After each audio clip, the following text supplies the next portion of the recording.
This is a late post. It was written way back in June 2018, right after the Apple WWDC19 keynote. But I was on ICU at the time and didn't get a chance to actually publish the blog post. Now it's already September 2018, and tomorrow is actually the next Apple event. And I wanted to publish this previous document so that I can be embarrassed going into the future with past erroneous predictions. Back in June, when Apple had their summer keynote, I almost didn't watch it. After the event, there was no major hardware upgrades.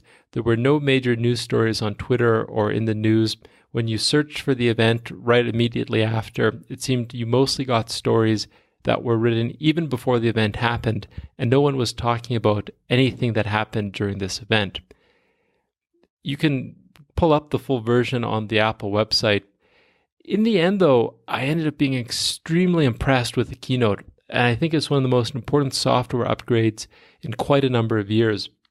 It showed that Apple has a very solid understanding of where consumer interests in tech are shifting, specifically the move actually away from social media and digital consumption apps, and more of a trend towards apps which bring people together and help them meet in real life. There's also high priorities on privacy, on security, as well as augmented reality. And so let's go through some of these major themes and takeaways. The first one is privacy and security. Apple continues to be a dominant company in the area of user privacy. I would say by far the foremost in all of the major tech companies. In the past, they've added features that require user permission to share one's location with the app. They've also added the ability for apps to display when they are secretly tracking your location when they function in the background. This time around, they've added new features which require even further opt-ins for apps to be able to access users' contact information, phones, calendars, reminders, and other API requests on the phone as well, I believe, as well as on your MacBook device. The big takeaway in this announcement was that Apple was making it so that websites can no longer track their users. You may have seen the Facebook comment fields on websites, or you may have seen those ads which follow you around from website to retarget, and you may have in the past seen Facebook like buttons. All of these are different subtle spy and tracking tools which websites use to monetize users' behavior by tracking their information. Essentially, at the conference, Apple said, "We've seen these like buttons, these share buttons, and comment buttons. It turns out they can be used to track you, whether you click them or not. And so this year, we're shutting that down." They essentially made it so that whenever a website has this feature, you will have to opt in whether you want them to track you or not. And this is a direct attack, in my opinion, at the likes of Facebook and Google, because this is a major way which these platforms monetize. Apple also introduced in the conference the ability to remove fingerprinting. Currently, when a user accesses a website, the website collects information about the browser being used and about the computer which is accessing the site. There's actually enough information in this to uniquely identify most people's computers.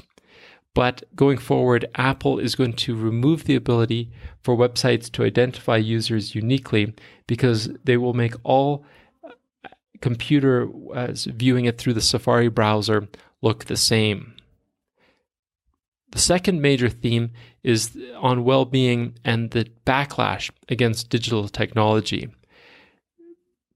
There is a growing trend for people to disconnect from social media and technology, viewing it as a negative force in their life, which the research does show is true. And Apple announced a few new tools to help with this. The first is in notifications. Notifications will be able to be viewed in bulk. You'll be able to clear them, as well as you'll be able to reduce the number of notifications you get. One of the concerns is when people wake up in the morning, their phone is full of notifications, and this may not be a healthy way to start the day. Going forward, the phone screen in the morning will actually show no notifications, and users will have to manually go in to view their overnight notifications. There's also new settings to allow more ways to mute and temporarily disable the phone for either an hour, an evening, for a whole event, or during a location. And most importantly, the new app called Screen Time is being introduced. This tool will allow users to quantify the amount of time they spend on every app per day.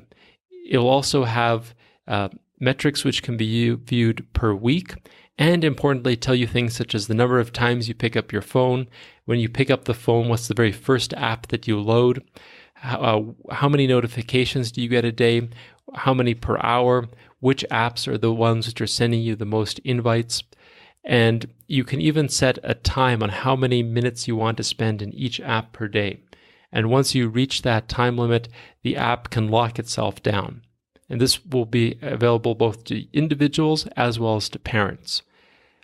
This is a really big step forward in being able to regain control on social media. And it shows that Apple's higher priority is not directly on selling in-app usage, which is what all the platforms that run on top of the iPhone require, which is trying to draw users into the app more and more. Apple, by virtue of selling the hardware, is able to take a slightly higher position in this ecosystem and actually create tools which limit people's time in each app. Again, almost a direct attack on their competitors. The third big thing is the improvement in person-to-person communication. Ultimately, the cell phone is at its heart a telephone, and Apple has upgraded the ability of FaceTime to finally have multi-person video up to 32 people. They've also introduced new walkie-talkie features which allow immediate connectivity between two people's devices. Last year, Apple introduced a feature called emojis, and these were viewed almost as gimmicks in that they were cartoon characters which would track and map to your face. This year, the tool is being taken one step further and being turned into memojis. And memojis allows the user to create a cartoon character in 3D of their own face, setting as many parameters and detailed hairstyles and freckles and skin shades as they like. Ultimately, they believe people will create multiple memoji heads that users will use depending on their mood or the situation. And these heads can be placed onto one's body in real time when recording a video or a FaceTime conversation or taking a picture. I think this was really smart because it plays very strongly into the teenage crowd, into the crowd of even kids in elementary school. And in some ways, because the memoji technology is unique to Apple at this time, it may drive young people looking for cell phones to explicitly try to purchase Apple products because of the memoji tools, and this may get them locked into the Apple ecosystem at a young age. We also saw other improvements in the ability to connect users with photos. Photos will now be able to suggest when you were at a common event with your friends that you may have photos to share, and the algorithm will pick out your best photos to recommend sharing with your friends. There's also reciprocal sharing, which means that if your friend shares some photos with you from an event, if you as well have photos from the same event on your device, you'll be prompted to potentially share some selected photos with the friend who initially forwarded you their photos. There'll be new abilities to search your photos using titles, such as if you were at a concert, you could type Macklemore in. And iPhotos will know that you were at the Macklemore concert because they're mapping your photos based off of the date and the GPS location to global indexes of events which are happening around the world. And this is a more powerful way to access past memories. Similar to Google, you'll be able to search your photos for objects, but the real big difference is that Apple is showing that they're going to do the machine learning on the device, which makes it more secure, more encrypted. And in many ways, Apple has been lagging behind big players such as Google in the area of machine learning.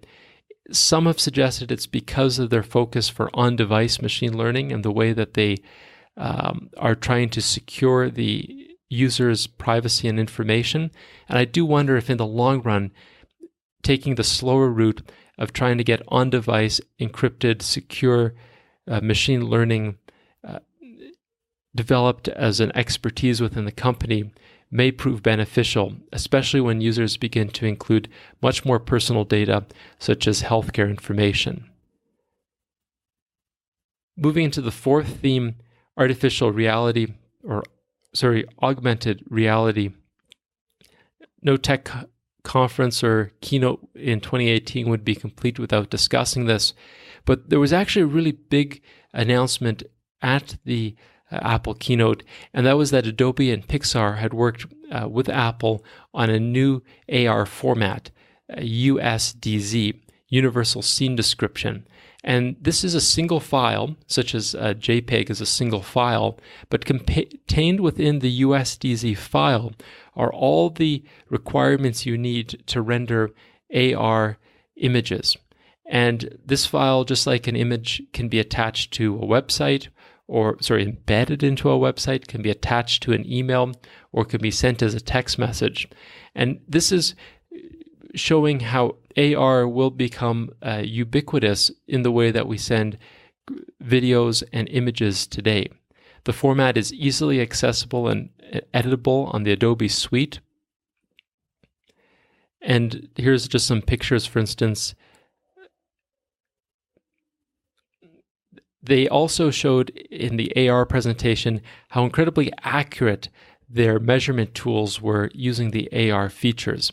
This is not entirely new. Other companies have done this through third-party AR apps, but I do think that the emphasis on the accuracy of their camera may play out down the road when AR is used as part of the shopping experience. So being able to log into a website and select a product and render it in accurate view in your space at home may be part of what Apple is looking at doing with being able to render 3D AR objects accurately to scale. A big component of the presentation was showing how AR can create shared experiences, and this will allow people with multiple devices to play the same virtual game in front of them. For instance, if people were playing a game with cubes and wooden balls, virtually on their tablets, they could be using the same table that they were standing around. Lego had a very compelling presentation where a Lego house, which was real and physically sitting on the table, was viewed through tablets in AR, and users could have AR characters walk around on their iPad screen, and they could add new trucks on the iPad screen, which would move around the physical real house which was on the table. And so it creates the opportunity for companies like Lego, which sell physical toys, to also integrate more elaborate play experiences, and in particular, play experiences which can be shared with people on multiple tablets in the same room. The very last part of the presentation was a bit of a response to critics, and this was actually how they started out the keynote. One of the big critiques is that Apple devices slow down with each new upgrade, and they came out with the keynote saying that in our new version of iOS 12, apps will launch 40% faster, that the keyboard will pop up 50% faster, and that the camera access will be 70% faster. Essentially showing that if you upgrade in the new iOS, your phone shouldn't slow down. There were some other nice additions. They discussed that There will be new elaborate previews in the Mac preview pane. You'll be able to actually sign documents. Currently, if you want to do this, it's a very elaborate setup of trying to copy and paste the PDF into other software, which you sign it in, and then you resave it as a PDF after to email back to the user. So this will be great. They've added a new dark mode, which will be great for programmers or people who prefer those settings on their user interface. And on the TV, people have often wondered where the amazing aerial photography comes from. And now they'll finally be able to see this. One thing which was discussed, and I'm curious to see if people adopt it, is the concept of shortcuts or automations. Essentially, users will be able to create sequences which occur on their phone, such as opening a map, going to a specific location, sending a text message to your spouse that you're coming home, and then starting a playlist of music you may want to listen to in the car, and setting the house thermostat temperature to 70 degrees. And all these steps could be saved as a single sequence called heading home, which will allow a user to create an automation which accesses reasonably deep and sophisticated tools within the operating system. Obviously, there's been lots of other past automation software, and I'm curious to see how far Apple's able to take this as far as making it broadly accessible to the average consumer. A few other things which were discussed and in some ways weren't discussed. The Apple Watch obviously had a lot of prominence in the presentation, showing how it saved people's lives and new features being added to it. But the part in Apple Health that wasn't discussed was that the Apple Health Records API actually was opened up to developers. And this was just mentioned in a press release, which was quietly released the same day on June 4th on the Apple website. A few other parts, we've been watching Apple Pay and the movement towards trying to create a massive payment platform built on top of Apple. We saw the expansion of the university student ID cards, which would have access to Apple near-field communication being expanded. There was also mention of further opening up the Apple platform to allowing more progressive web apps, to allowing third-party apps on the watch face, and even allowing third-party apps to play background audio on the watch. Potentially this means that Google Play will now be able to be accessed through the watch, I hope. And just to end, the stage production. I've watched a fair number of these keynotes from different tech companies over the years, and Apple's polish of their stage production is always by far the best. It was started this year by a video narrated by David Attenborough. The stage itself was designed as a very, very wide landscape screen. There was two side small screens for more intimate product demonstrations, but I actually really liked having the single wide screen rather than having multiple independent monitors, as is sometimes done. By having one wide screen, it actually makes it really easy to take the feed from that screen and to render it on the devices of people watching it by distance and not in the auditorium itself. There's also always incredible attention to detail. The way that the light spills off the edge of the stage is always properly adjusted so that there's no spill. And the effect of being able to walk just off stage and essentially into pitch blackness as if you're disappearing off the stage is really fine-tuned. The stage screen was also interesting to look at, that the old Apple Keynote slide deck style, which was common of so many presentations, is entirely gone. Right now, each different visualization on the screen is entirely different from the other. There is no background. The background is always black, and sometimes an object may be isolated on the screen. Sometimes a video or a photo may fill the whole screen. It really provides quite a lot of variation into the style of presentation. and I've become quite a big fan of the way they've designed the new screen visualizations and moved away from the slide deck. Anyway, that went far longer than anticipated. It was supposed to be a summary, not a complete recap. But in the end, this was a really good keynote, I feel, this June 2018 one. There was a ton of software upgrades which will improve the user performance a lot. I hope that the presentation tomorrow of the September 2018 keynote is equally as interesting, but as I've learned, you can really never know what to expect until after the event.